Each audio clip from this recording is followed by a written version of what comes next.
Toshkentda tug'ilganman, lekin Shunaqa payt bo'lganmi?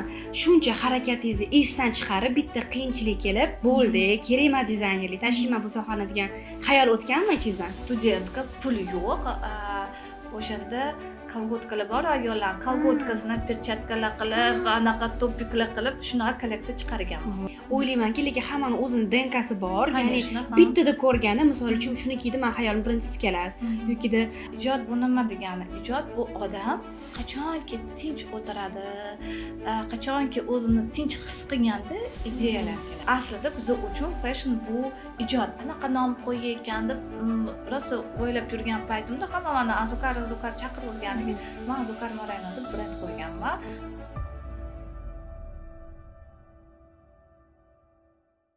Assalomu alaykum. Bugun yangicha rubrika O'zbegimda bizani ilk podkastimiz. Bugun Azukar taxallusi bilan tanilgan dizaynerlar showroomlariga keldik.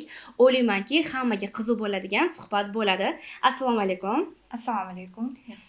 Yaxshi, rahmat. O'zingiz sog'lig'ingiz yaxshimi? Rahmat. O'zingiz haqingizda ozgina ma'lumot berib o'tsangiz. Xo'p, men ismim Kamol Rustamova, lekin ko'pchiliklar meni Azukar deb taniydi.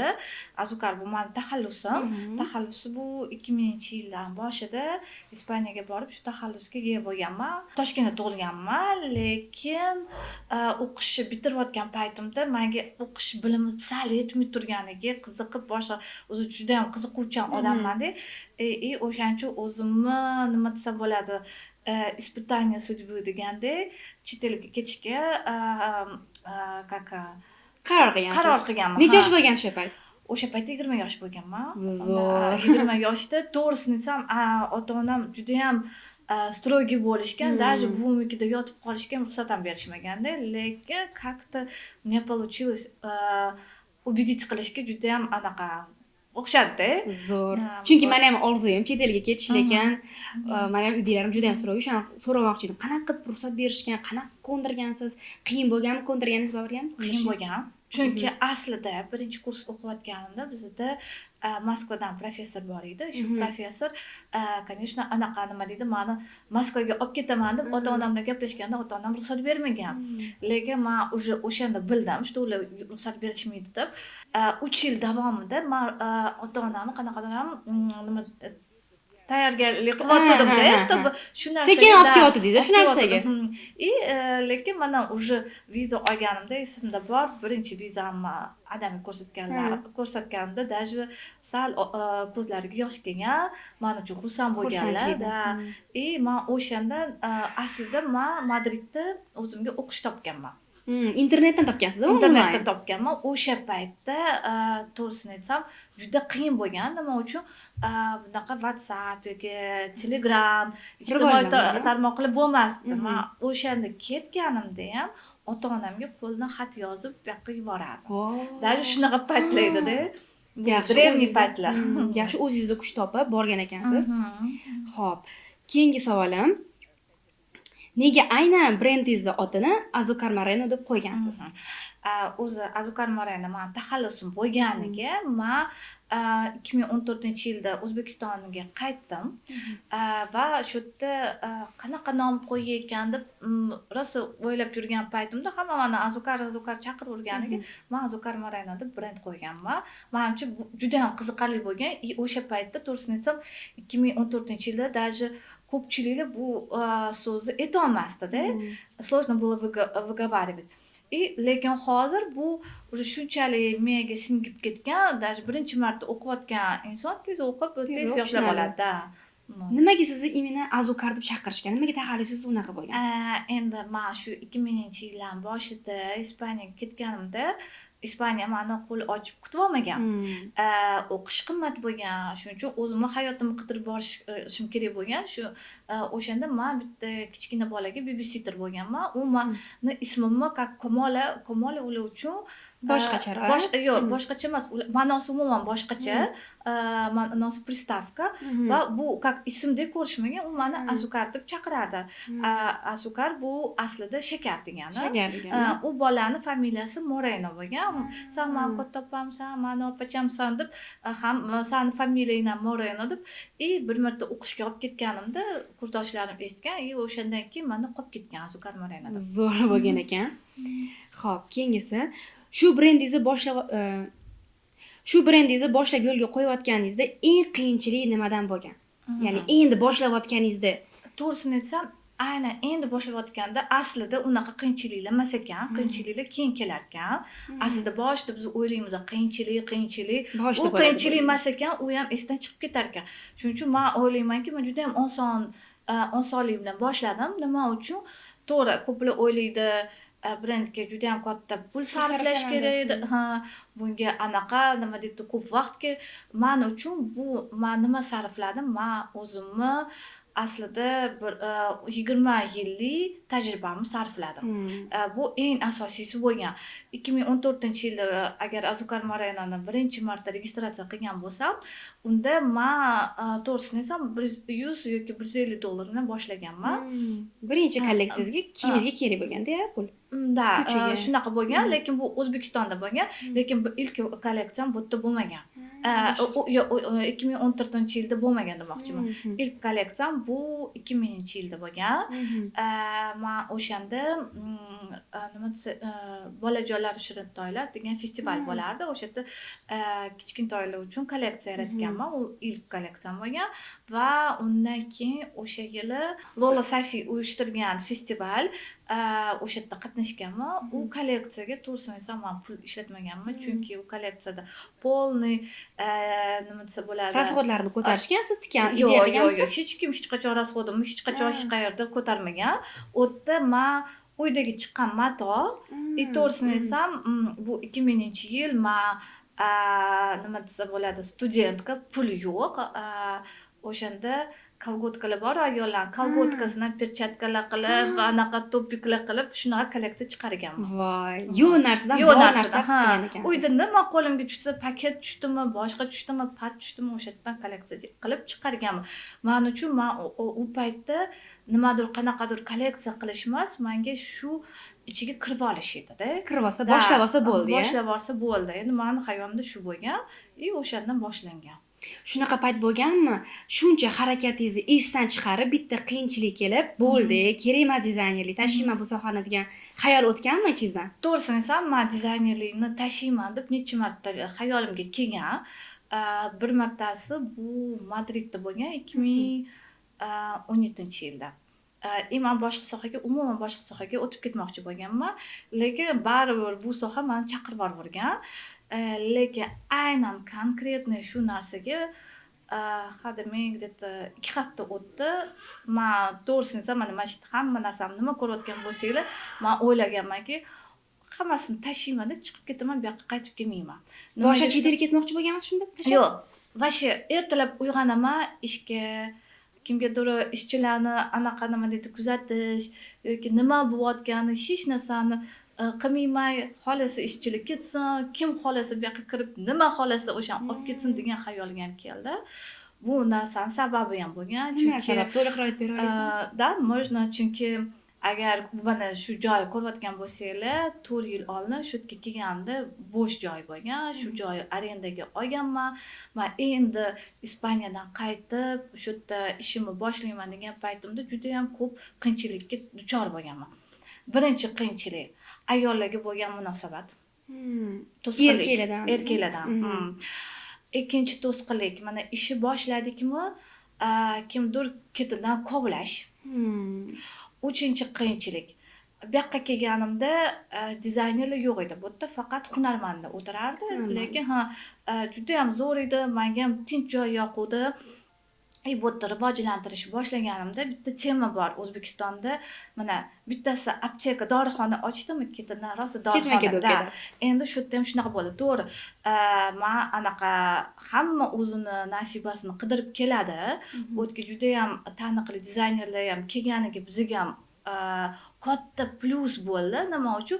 U dizaynerlar bilan bizga birga bitta klient, unga boradi, u klient undan chopon oladi. Nadiga boradi, Nadin narsasini bizga keladi, biz. Lekin aynan shunaqalar borki, o'zini dizayner deb biz orqali, даже biz nomimizni sotib, o'zini kiyim chiqarib, mana shunaqa bilan ochib tashadi. Bu narsadan to'g'risini aytsam, ular bilan urushib, yoki nimadir talashib, gapirganmiz ham, boshqa qilganmiz. Bu уже aslida nima desa bo'ladi? Ijodni to'xtatib qo'yadi-da. Ijod bu nima degani? Ijod bu odam qachonki tinch o'tiradi, qachonki o'zini tinch his qilganda ideyalar ham keladi. Hozir men o'yladim 4 yil ichida hamma narsa bilan talash. O'zimni как erkakdek his qildim-da. Chunki men bu yerda o'zimni защищать qilish uchun men bittasi bilan bu joyimni talashaman, ikkinchisi bilan o'zimni avtorskiy pravamni talashaman, uchinchisi bilan o'zimni klientimni talashaman. Endi talashaman deb har kun bizda urush emas, lekin bu narsa juda ham ko'p bo'lyapti-da. Men juda ham hayron bo'lyapman shu to'g'risini aytganda samozvaniylar juda ham ko'paydi. O'ylaymanki, lekin hammani o'zini DNKsi bor. Ya'ni Конечно, bittada ko'rganda, misol uchun shuni kiydi, men xayolim birinchisi keladi. Yokida uzorli bor, kostyumlar yoqasida vishibkalari bor, sразу keladi. Men o'ylaymanki, hammani o'zini DNKsi bor. Albatta, DNK bu o'zidan o'zi paydo bo'lmaydi. O'ylab chiqish kerak. Ko'chirsa agentlik bo'ladi. Yillar mobaynida ishlab kelingan narsa. To'g'ri, bu hozir masalan hozirgi o'qiyotgan studentlarga o'rgatishadi, DNK deb o'rgatishadi. Ular aslida hali hozirdan boshlashadi o'zini DNKsini. Bizlar bu narsaga o'rgatmagan. Bizlar hech kim fashion bu biznes deb o'rgatmagan. Aslida biz uchun fashion bu ijod deb kelardi. Hozirgi hayotda fashion bu biznes bo'lib qoldi. Biznes bo'lib qoldi. Endi biznes bo'lib qolgandi, bu ham qo'rqitish kerak emas. Men bu narsaga hozir o'tishga harakat qilyapman, lekin qo'rqamanki, biznes har doim ijodni yo'q qiladigan narsa. Tushunarli. Yana bitta savolim bor edi. Nimaga har doim ochkada yurasiz? Bu sizga qanaqadir fishka desa ham bo'ladi. Da, уже fishkaga o'tdi, lekin bu narsa aslida anchadan beri bor. Birinchidan bu kechasi uxlamaslik. Kecha hamma ko'zda ish qolishini bekitgansiz. Ikkinchidan ertasi kuni hamma kasalmisan? Voy, nima bo'ldi? Yig'ladingmi degan gaplar ko'p. Uchinchidan men hech ham emotsiyamni ko'rsatgim kelmaydi. Har xil ko'z odamni sotib qo'yadi. Qachonki men juda ham strogi bo'lishim kerak yoki naborot, emotsional bo'lgan paytlarimni bekitishim uchun menga bu osonroq. Bir xil paytlarda bo'yangim kelmaydi. Ochki meni qutqaradi. Значит, proza taqgansiz, shuning uchun lekin o'sha sizga stil fishka bo'lib qoldi. Fishka bo'lib qoldi. Qulay. Yana so'ramoqchi bo'lgan narsam, o'zbek ayollari qanaqa qarayapti kolleksiyasiga? Ya'ni sizda ko'proq millicha matolardan yevrozonniy qilib kolleksiya chiqarasiz ko'pincha. Buni misol uchun ko'chaga kiyib chiqsa, bundoq qarasa kerak, to'g'rimi? Bundoq hech kim unaqa kiyim yurmaydi. Misol uchun men o'zimdan kelib chiqib gapiradigan bo'lsam, ko'chada ko'rsam, "Vau, zo'r ekan, ya, ishni qayerdan oldi ekan" deyman. Lekin boshqa o'ylashadi o'zbeklar, asosan boshqacharoq o'ylashadi. Nima kiyib olgan, o'zbekchadan nima qilib oldi deb o'ylashadi. Shunga fikringiz qanaqa? Qanaqa bo'lyapti, kelib kolleksiyangizni olishyaptimi? Ya'ni qanaqa tushunishibdi hozir? Mana hali mashitdim shu yerda showroom ochishdan oldin haqiqatan ham ko'chada juda ham ko'p tanqid bo'lardi. Tako'y ko'z bilan qarashardi. Nima kiyib oldi? Anaqa juda g'alati qarashardi-da, lekin to'g'risini aytsam, oldin 2021-yilgacha men hech kim bu yerda O'zbekistonni tanimasdi-da. Asosiy mijozim Yevropa yoki Amerika bo'lganda. O'zbekistonda hech kim O'zbekistonda harakat qilganmi ko'rsatishga hamma hayron qolar. Voy, bular kelinlar kiyadi-ku, buni qayerga kiyaman, qanaqasiga kiyaman deb, даже qayerga kiyishni ham bilishmasdi-da. 2021-yilda ochganimdan keyin qanaqadir o'z-o'zi bilan bu kiyinish, o'zbek milliy kiyinish tarbiyasi boshlandi-da. Ayollarimiz qaytangi voy, men ham kiyaman, voy, bu chiroyli ko'rinar ekan. Bu narsaga ancha vaqt ketgan. Qanaqa vaqt ketgan? Chunki chet elda yurib ko'rsatsak, o'shanga qiziqishadi. Bizlar ayollar ham chet elga chiqishni boshladi.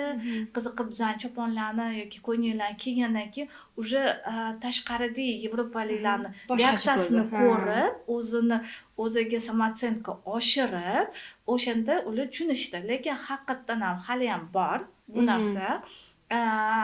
Masalan, bu yaqinda bo'lgan voqea, ustimga kaka keyp qilib paranjini tashib borganimda, Chorsida yursam, ayollar meni tanqid qildi. Aytdiki, bu o'liklar narsasini nima o'zingga tashlading deb. Men aytdim, o'liklar narsasi emas, bu men buvimdan qolgan meros dedim.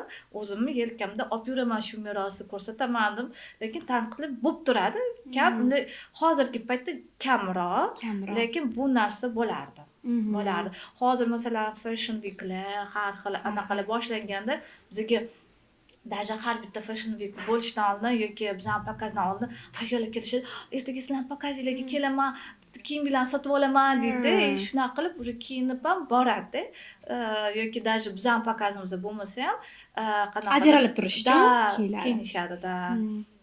Xayolingizdan o'tganmi, stilimni o'zgartirib ko'rsamchi degan narsa, milliychilikni tashlab, ya'ni boshqacharoq stil qilsammikin deb xayolingizdan hech o'tganmi? O'tib turadi. Haligacha o'tadi. Да, bu тем более men anaqa goroskopim близнец. O'tdan bunaqasiga o'ylayman, lekin hozircha shu stilda qolmoqchiman. Yana o'zimga qiziq bo'lgan savollardan bittasi, chet elga pokazlarga borasiz, o'shani plus va minuslarini aytib bera olasizmi? Oxirgi yillar уже chet elga pokazga borishga qiziqishim yo'qoldi.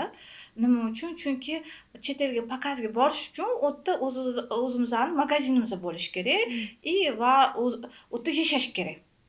To'liq aytganda, chunki men oldin chet elda yashaganimda bu narsa yaxshi ishlardi. Osonroq bo'ladi. Yaxshi ishlardi. Hozir chet elga borib pokaz qilish bu galochka uchun, chet elga chiqib kelish, lekin uni orqasidan juda ham ko'p rasxod. Agar pokaz rasxodni ko'tarmasa, bu degani просто pul ishlatib kelgani va просто galochka qo'ygani bo'ladi. Men o'ylayman, что agardagi chet elda showroomlar yoki o'zini qanaqa korneri bo'lsa, o'shanda yaxshi ketma-ket pokazlar qilish uchun. Lekin o'ylardimki, O'zbekistonda dizaynerlar borsa, hamma kolleksiya sotilib ketadi deb o'ylarkanman negadir. Chunki milliychi boshqacharoq mato, shunaqa pluslari yo'q azizlar. Balkim sotilib ketadi. Men dizaynerlarni bilmayman. O'zingizdan kelib chiqib gapirdingiz-a?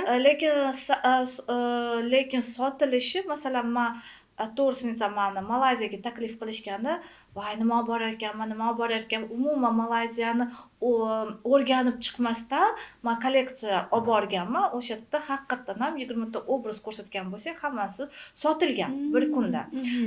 Undan oldingi pokazlarda men o'zim Ispaniyada yashaganimga Yevropada tarqatish oson bo'lgan. Hozir ham oson, lekin unaqa emas. Balkim nima desa bo'ladi, bizning kiyimlarimizdan уже tanigan mijoz uni sotib ola oladi. Lekin uni kiyib ko'rmasdan, uni ushab ko'rmasdan bu mijozga tushuntirish qiyin bo'ladi. Chunki Yevropada o'zini brendlari bor, ishongan brendlari bor. Konkurensiya, men даже konkurensiya ham demayman, chunki konkurensiya bo'lish uchun ularni uroveniga chiqish kerak. Men o'ylayman, u konkurent emas, уже u Yevropadagilarga qanaqa desa bo'ladi. To'g'ri, bizning modamizni juda ham yaxshi ko'radi, lekin bu sanoqli odam. Sanoqli, ular har dam oladigan emas. Hozir to'g'risini ham ko'proq o'z-o'zanikilar oladi. O'zimiznikilar tushunib olishadi. Aytganimdek, shu bizning milliy kiyim kiyish tarbiyasi ancha o'sdi. Odamlar qabul qilishi boshladi. Oldin umuman qabul qilmasdi. Hozir masalan bitta ko'ylakning rangidan olgan bo'lsa, yangi rang chiqsa, o'shanisini ham oladi. Уже katsasini biladi. Kirish anaqa, neobычный ko'zlar hamma qaraydi, hamma olgisi keladi. Olgisi keladi. Bizning mijozlarimizni ko'radi. "Va, uni ko'ylak olganman, oq-qorasi chiqibdi, qizil oq chiqibdi, men olaman yana" deb sразу upakovka qilib jo'natamiz. Shunaqa bo'ldi o'zi. Zo'r. Yana bitta savolim. Pokazi eng ko'p summa ketgan qaysi biri bo'lgan va eng kam rasxodi qaysi biri bo'lgan aytib bera olasizmi? Birinchi eng katta rasxoddan boshlaymiz.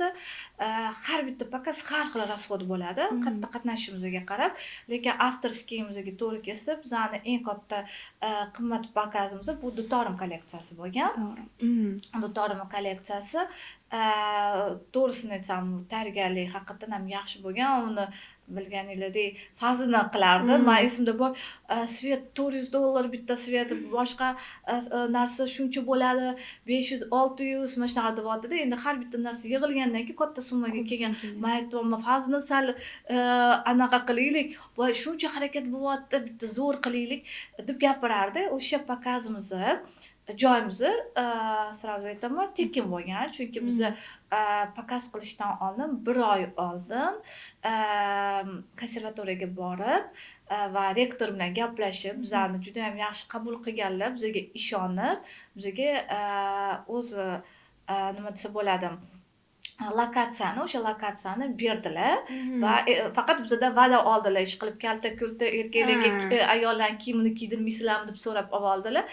Biz aytdik, "Ne, pakaz juda ham серьезный bo'ladi." Dodamga atalgan joy hisoblamaganda $10,000 xarajat bo'lgan. Joy hisoblamaganda. Joy hisoblamaganda, u eng ko'p modellarga pul ketgan. Keyin svet, video, foto, даже stullarni 300 ta stul aytganmiz. Har bitta stul даже $40 deb bordim, где-то 40 mingmidi. Lekin u уже 300 ga ko'paytirganda u ham katta summa chiqqan. Furshet, organizatsiya, o'sha narsa $10,000 ga chiqqan, lekin bu pulni, конечно, keyin ishlab chiqarganmiz. U shuni yopiq pakaz bo'lganda-ya? U yopiq, Biletlari ham sotilmaydi. Hamma rasxod o'zi xoli ham yo'q-a? Yo'q. Lekin bizda o'sha paytda partnyor bo'lgan, Jack bo'lganlar, ular полный modellarni ko'tarishgan. Kam rasxod ketganicha? Eng kami ikkita bo'lgan. Birinchisi bu O'zbekistonda birinchi avtorskiy qilgan pakazimiz. O'tgan men birinchi pakazga $1000 ishlatganman. Uni qarasangiz, hammasi bilan, hamma narsasi bilan. Agar uni yil razницасini qarasangiz, bu 3 yil orada farq bo'lganda. 3 yil farqda birinchidan o'z-o'zidan o'sish bo'lgan, ikkinchidan narxlar ham shunchalik o'sib ketgan. Oldin biz endi boshlayotganimizda bizga o'zi modellar kelib, "Maylimi, siz pakazingizda chiqsak, mayli" desam, "Nech pul bering" derdim. Hozir "Nech pul berasan" deydi. Shunaqasi ham bor. U pakazga hamma anaqasi bilan даже birinchi pakazimizda $1000 ham ketmagan. Men общий aytibman, menimcha ketmagan. Вообще zo'r. Bu summaga menimcha hozir bitta kiyim rasxodi, menimcha hozir shunaqa bo'lib qoldi. Конечно, да. Qaysi pakazingizdan kelgan yokida qaysi kolleksiyangizdan kelgan prям hammadan vau, bu prям ozga anaqa bo'ldi. Hamma azokarmarani bo'ldi. Men o'ylayman, bu yakir kolleksiyamiz bo'ldi. U avtorskiy bo'lmagan bo'lsa ham, lekin Fashion Week, O'zbekiston Fashion Weekda qushlar bilan chiqqan-a? Yo'q, u qushlar bilan o'tgan yil bo'lgan.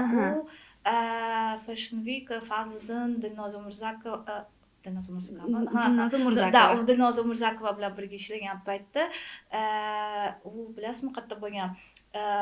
Hayat gostinitsasining orqasida biz kolleksiya tanlaganmiz. U yerda avtorskiy tkanlar bilan qilganimizga, u yerda nafaqat o'z-o'zimiz mijozlar chaqirganmiz, balki o'sha Fashion Week orqali yana anaqalar kelishgan. Yangi mijozlar. Yangi mijozlar, biz masalan zo'r pakaz qilishimiz mumkin, lekin taklif qiladigan odamlarni chaqirish bizni unchalik bilmaymiz-da.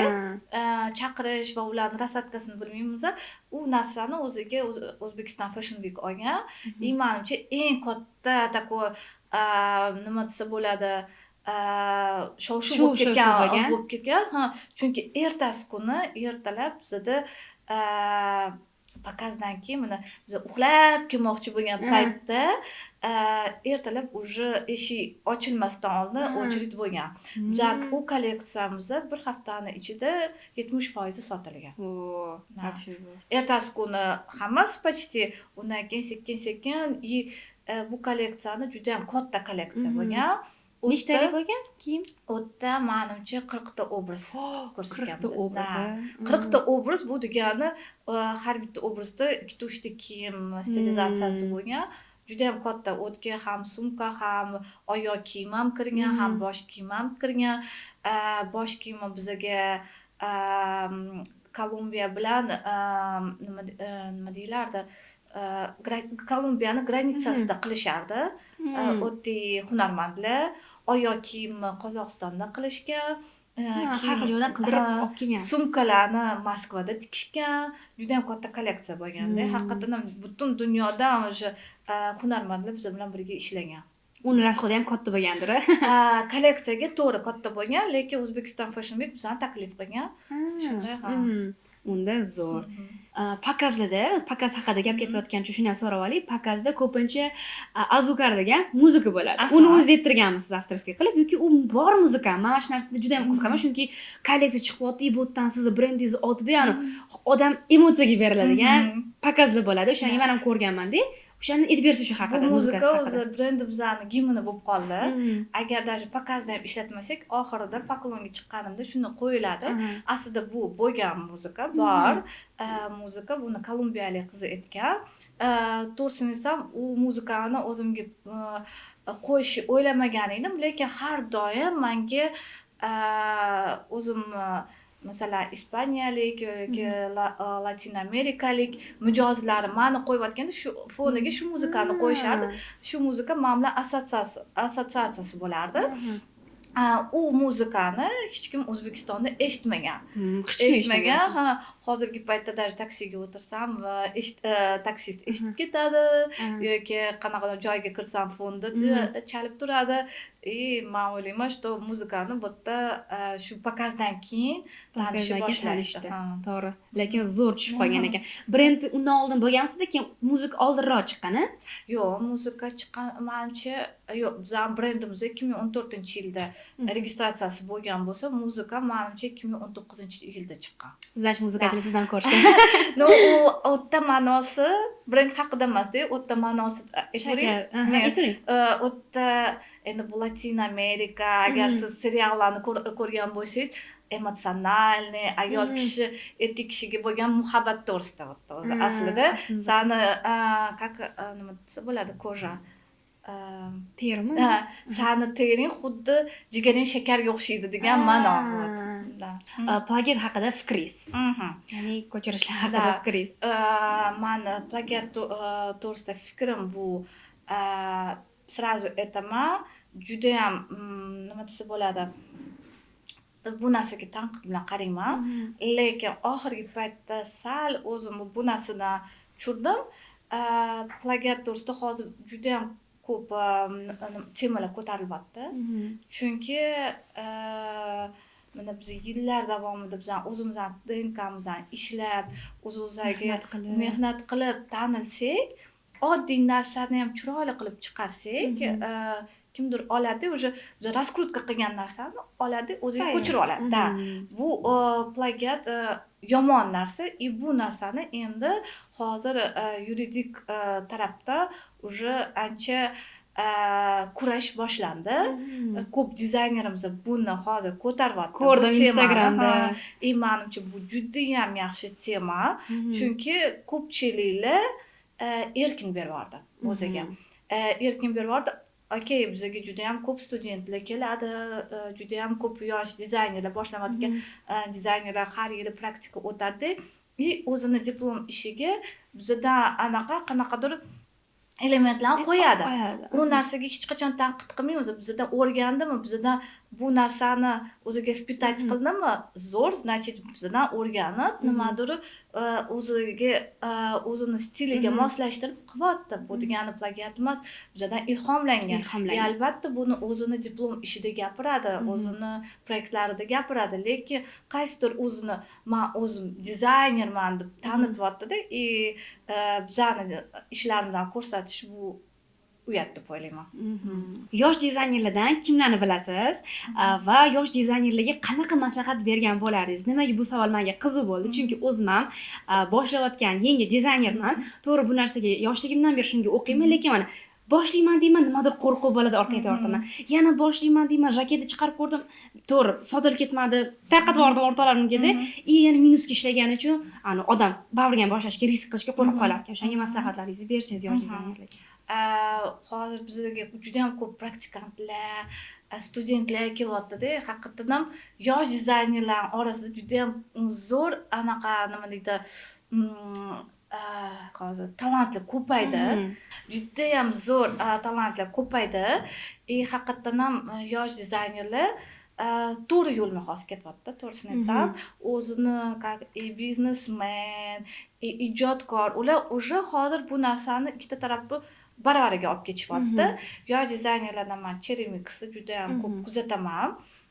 Menga uni nafaqat kolleksiya chiqarishi yoqadi, menga uni o'zini qanaqa qilib ko'rsatishi ham yoqadi. Необычный stili boshqacha. Menda juda ham ko'p reklamada chiqadi, o'zini как kiyimlarni stilizatsiya qilish, kamerani oldida o'zini tutish, o'zini даже mana aytgandek, не то что kamerani oldida, где-то вот o'tirsam, ana уже знает, уже biladi, что kimdir uni kuzatadi. Hattodir уже o'sha narsani ham yaxshi olib boryapti, juda ham ko'p reklamada chiqyapti. Еще menga juda ham ko'p Zulfizar yoqadi. U o'zini stiliga qanaqadir ham zo'r stilda ishlayapti. Elegant, oq-qoradan iborat ko'pincha. Da, nima desa bo'ladi, hozirgi dizaynerlardan ajralib turadi. O'zini stilida ketyapti. O'zbek. U ham menga yoqadi. U bola kamron dizayner bo'lmasa ham, u как biznes qilyapti, lekin uni yoshlarga ko'rsatib beryapti. Men o'ylayman, uni konsepsiyasi juda ham amerikalik konsepsiyalarga o'xshaydi. Даже Yevropa emas, amerikanskiy stilda ishlayapti. Yoshlar buni hozir nima desa bo'ladi? Kiyishyapti. Удобный, oversize stilda qilyapti.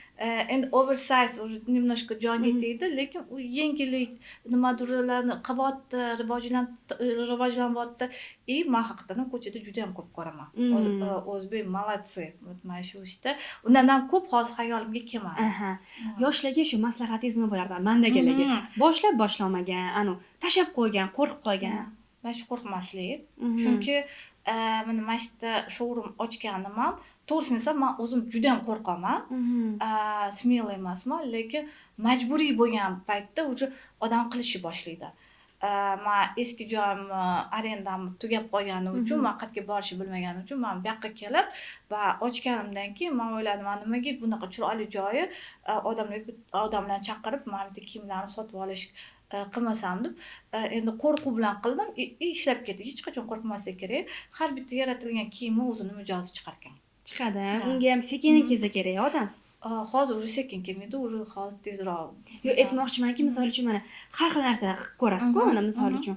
Mana bir sportivka qilib ko'rdim, bir klassika qilib ko'rdim, bir jaket qilib ko'rdim. Kimdirlar oladi, kimdirlar tushunadi, kimdirlar tushunmaydi. O'zini stiliga постепенно keladi. Albatta, постепенно keladi. Har bitta stilga, har bitta anaqaga ras shu narsa xayolingizga keldim, u nimagadir kelganda, shuni qilishingiz kerak. Даже men bir xil paytda takoy narsalarni ko'raman, keyin uni kimdir sotib oladi, uni kiyishadi, значит, o'zini mijozi bor ekan. O'zini mijozi bor hamma. To'g'ri. Mijozlaringiz orasida mediaga yaqin bo'lgan, ya'ni odamlar taniydiganlardan kimlar bor? To'g'risini aytsam, mijozlarimni taniqli odamlar juda ham ko'p, lekin hozir hammasini bir ismlar bilan gapirsam, ikkinchisi qolib ketsa, esimdan xafa bo'lishmasin. Juda ham ko'p, lekin yaqinda bitta qiziqarli voqea bo'ldi. Kech uyga keldimda, odamlar ham, "Voy, bu yoqqa kel, televizorda qara nima bo'layotgan."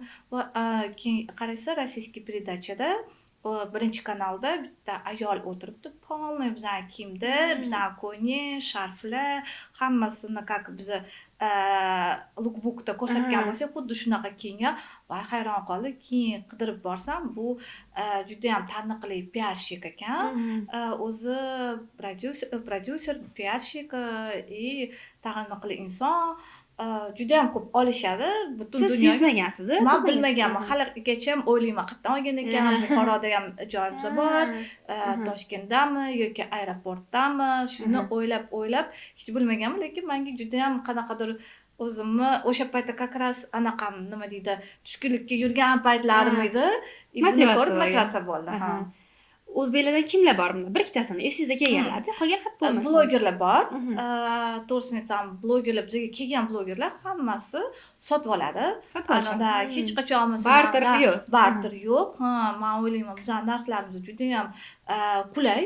Blogerlar bu narxga Bemalol bemalol, ha, masalan kimdir barter bilan ishlasa, biz ham blogerlar hammasi bizni sotib oladi. zo'r. Leo bor, Ziroat bor, Maryam Chilayeva bor.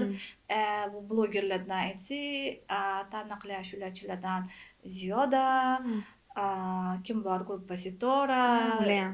и ko'plar bor, hozir esimdan chiqib qolsa xafa bo'lishmasin. Lekin hammaga bir xil qaraymiz.